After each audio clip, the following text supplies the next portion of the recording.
Exacto, un átomo de grosor.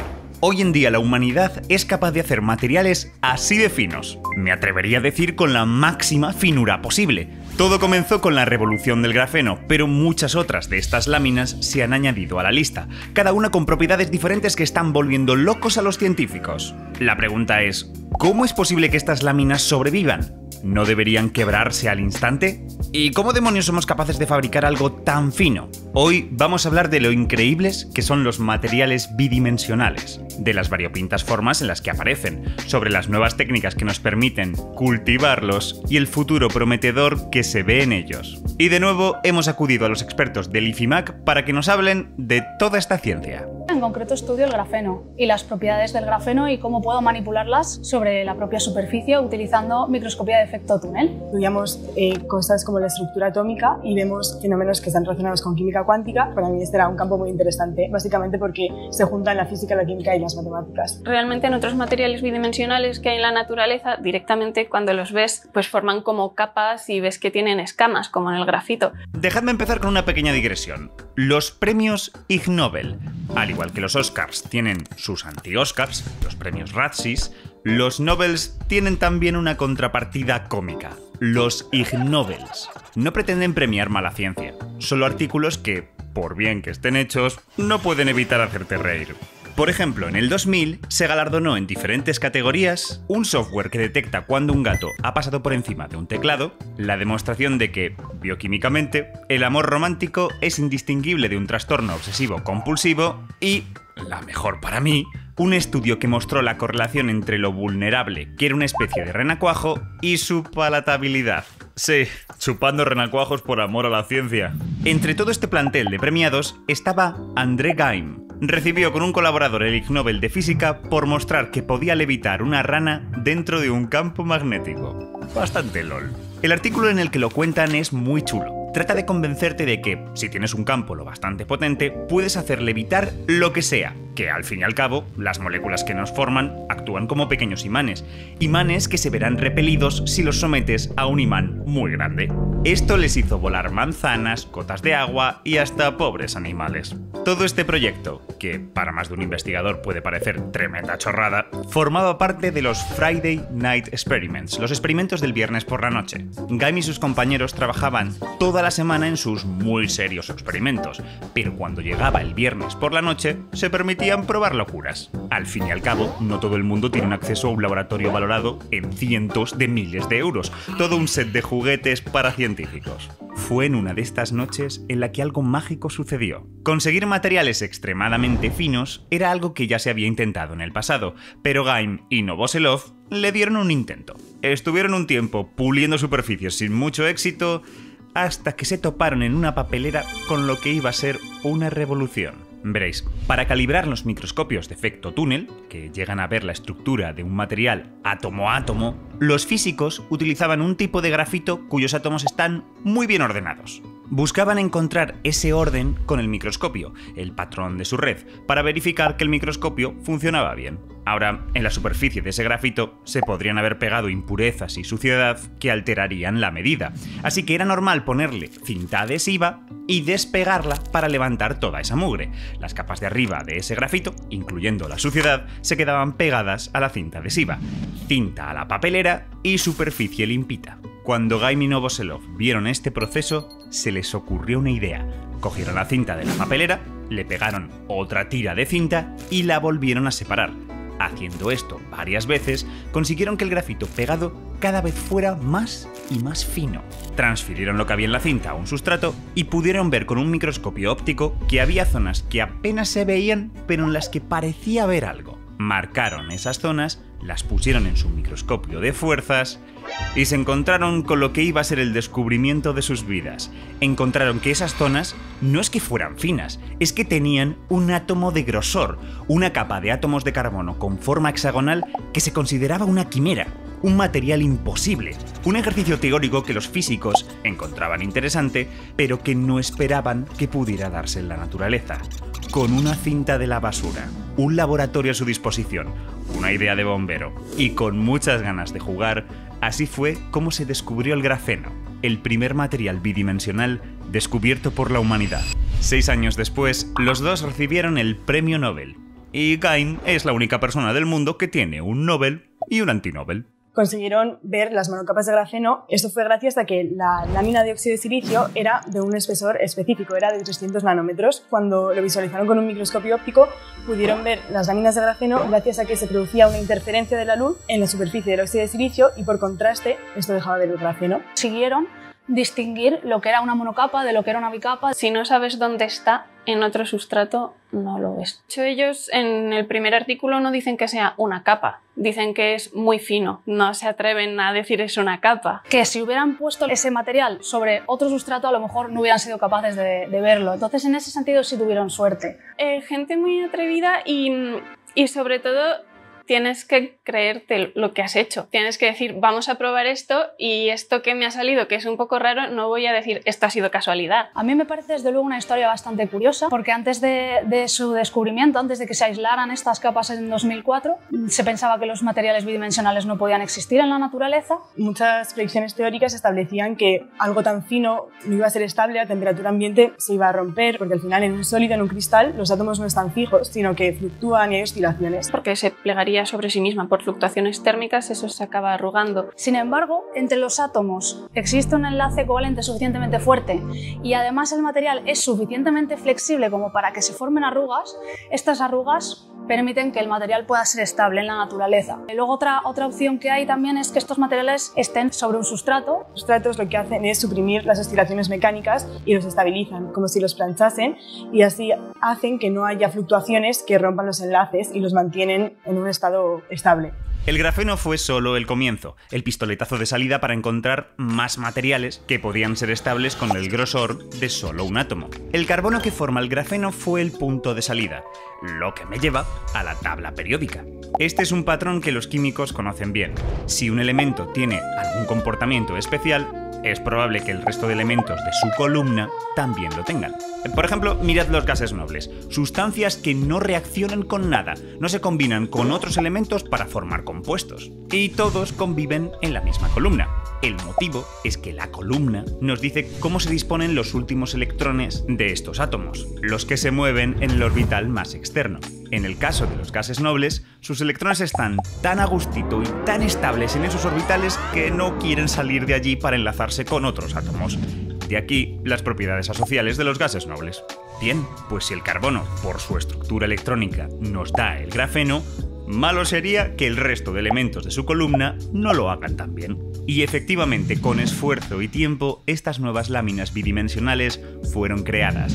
Del silicio tenemos el siliceno, del germanio el germaneno, del estaño el estaneno y del plomo el plumbeno. Me encantan los nombres. Algunos elementos circundantes también han caído. El bismuto en bismuteno, el fósforo en fosforeno y el antimonio en antimoneno. De este nos tenemos que sentir especialmente orgullosos, ya que la gente del IFIMAC fueron las primeras personas del mundo en sintetizarlo.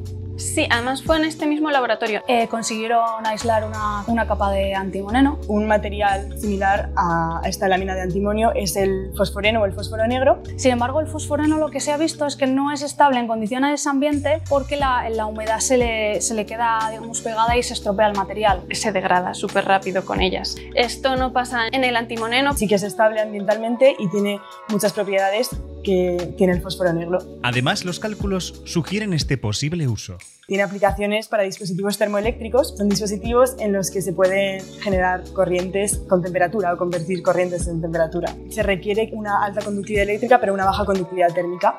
Y lo interesante de estos dos materiales, del fosforeno y del antimoneno, es que las direcciones de conductividad eléctrica y térmica preferentes son perpendiculares, entonces por eso tiene muchas aplicaciones en dispositivos termoeléctricos. Sin embargo, las láminas no tienen que ser de un solo elemento.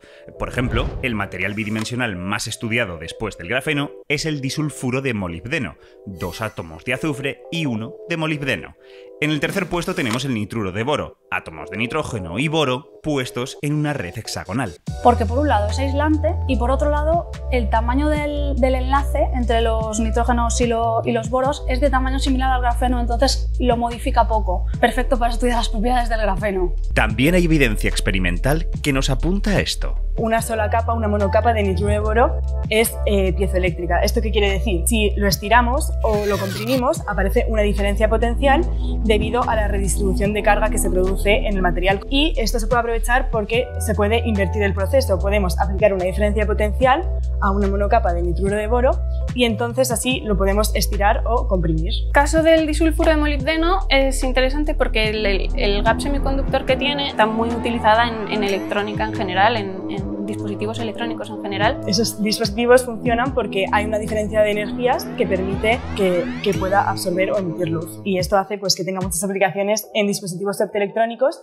como los LEDs. Resulta que en muchos dicalcogenuros esta energía, este gap, se puede cambiar solo estirándolos o apretándolos. El truquito del celo... perdón. La técnica de exfoliación mecánica es muy útil para estudiar las propiedades del grafeno. Sin embargo, la gente sabía que si estos materiales tenían un futuro, estarlos haciendo con cinta adhesiva no podía ser la única opción. Revisemos algunas diferentes. Por ejemplo, tenemos la exfoliación química, en vez de mecánica. Un proceso en el que separas las capas de un material haciendo que otra sustancia debilite los enlaces que mantienen las capas unidas. Por ejemplo, el grafito puede partirse utilizando oxígeno, que se une a las capas de grafeno formando óxido de grafeno.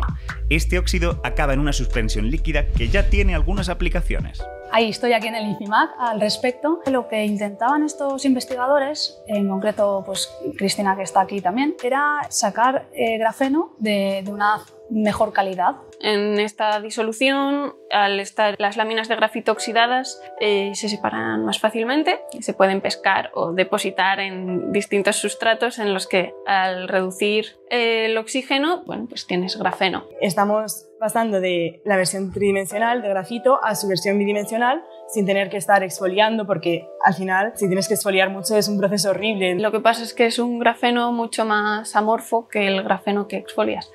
Tiene muchísimos más defectos. Pero si estás buscando un método que te permita crear grandes capas de grosor un átomo, presta atención a esto. Crecimiento epitaxial. Literalmente hacer crecer una de estas láminas. Uno de los métodos más comunes para conseguir esto es el CVD, la deposición química por vapor. Os pongo un caso. Partimos de un montón de metano, una molécula con un carbono y 4 hidrógenos. Colocamos un sustrato, la superficie en la que va a crecer nuestro material, y la calentamos a una buena temperatura, unos 1000 grados. Después inyectamos las moléculas de metano y las dejamos caer sobre el sustrato. Las moléculas, al tocar la ardiente superficie, se descomponen. Los átomos de hidrógeno salen disparados, mientras que el átomo de carbono se queda estancado en la superficie. Poco a poco más carbonos se van uniendo y solo se organizan en el mejor patrón posible. Se reordenan para conseguir la mejor configuración. En definitiva, progresivamente va creciendo el material bidimensional, en este caso una lámina de grafeno, y todo depositando átomo a átomo y dejando que se construya a sí mismo. Yo creo que la ventaja principal es que se pueden crecer láminas bidimensionales de alta superficie. Muchísimo más grandes, en distintas atmósferas o incluso en ultraalto vacío. Cosa que exfoliando es imposible. Exfoliando, si tienes una superficie de 20 micras, pues haces una fiesta así. Por CVD se puede producir casi cualquier material, es una técnica muy versátil. Podemos controlar su morfología, la estructura cristalina. Uno de los problemas que tiene el grafeno es su escalabilidad. Es decir, que para que pueda ser utilizado en dispositivos se tiene que poder hacer a gran escala y de una calidad muy grande. El problema de estos métodos es que se pueden formar islas. Como al final estás soltando las piezas de un Lego y dejando que las piezas se unan solas, no puedes controlar que algunas se coloquen en orientaciones diferentes, creando dominios. O incluso puede que haya átomos o moléculas de otras clases, impurezas, que rebajen su calidad. Aunque sabemos desde hace mucho tiempo que sembrar estos materiales con pequeñas imperfecciones puede dotarlos de propiedades diferentes. Bueno, en concreto, este caso consiste en volver al grafeno magnético de manera local, colocando sobre la red de grafeno átomos de hidrógeno. Este actúa como un pequeño imán, cuando en realidad el resto del grafeno no es magnético. Modifica esas propiedades del grafeno. También se ha podido ver que cuando los electrones intentan atravesar, funciona como si fuera una barrera al transporte electrónico. El poner barreras de hidrógeno lo convierte en semiconductor. Por ejemplo, también con vacantes, es decir, retirando átomos de carbono individuales, hacen que se supriman ciertos modos de vibración, vuelven al grafeno más estable. Una mejora es no dejando que las moléculas simplemente caigan, sino literalmente dispararlas, lo que se llama PVD, deposición física por vapor.